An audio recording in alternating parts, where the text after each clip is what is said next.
What is going on, everyone? Mr. Mom Collectibles. I'm back with another reaction, and today we finally got the blogger photos for what I feel is a very long-awaited, for my opinion, the first artisan figure that started it all is the Joker. Now, we originally got these photos, or I should say the initial photos, July 24th, 2023. And a lot has changed, I feel, personally, from what we thought Artisan was going to be to what I think it is now, and maybe even like the whole exclusive thing. Now, this was an obvious, in my opinion, a response back to InArt.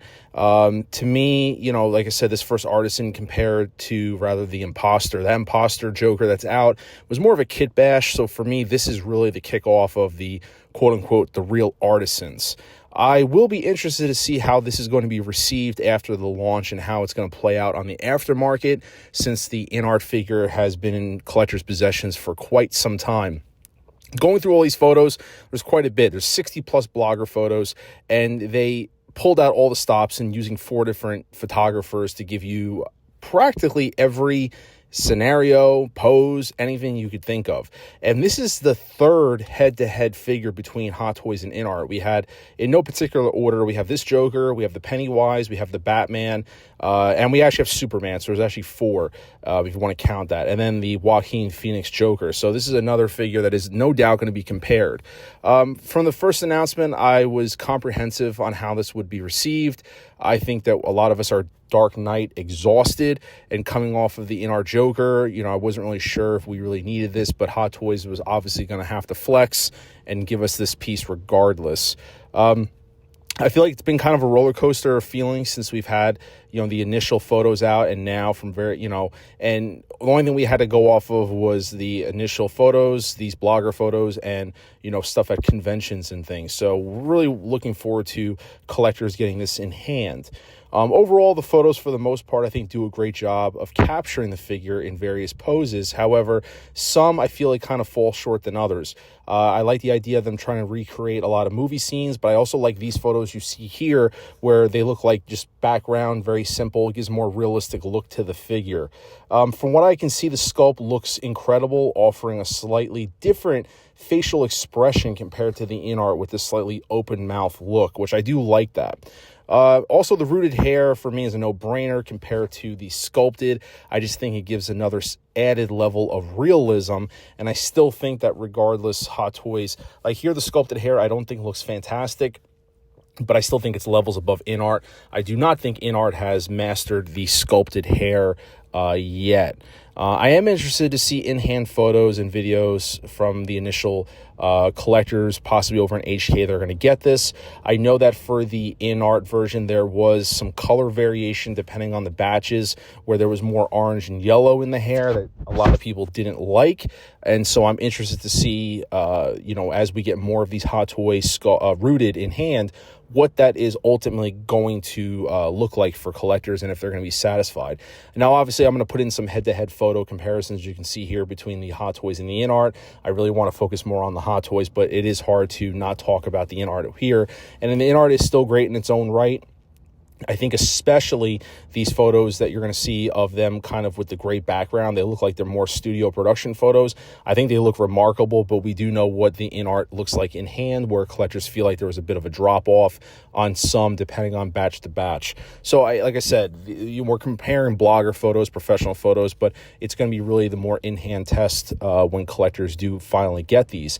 Now, what do I actually like about this figure? Well, number one is going to be the sculpt. I love the open mouth expression. I think it lends to many poses. It's something different versus a closed mouth expression. I also love the rooted hair. It looks on point to me personally, but I do think the accuracy police will come out and complain about something such as maybe the hairline not being recessed enough or the color. So obviously you can't shy away from that. Overall, I think the presence on this piece looks amazing as well in terms of the photos. I think it's going to look fantastic in displays, depending on however you want to pose this.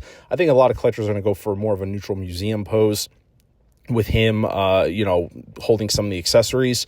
And I also like the different, speaking of accessories that come with the figure, such as the butterfly knife and the sawed-off shotgun. Those give a different element. And as well with the hands, I like how you can actually have him twirling the butterfly knife in his hand if you want to. So those are little nuances. Obviously, a lot of the accessories are going to be identical to the in-art version, but I do like this one as well. Now, what don't I like about the figure?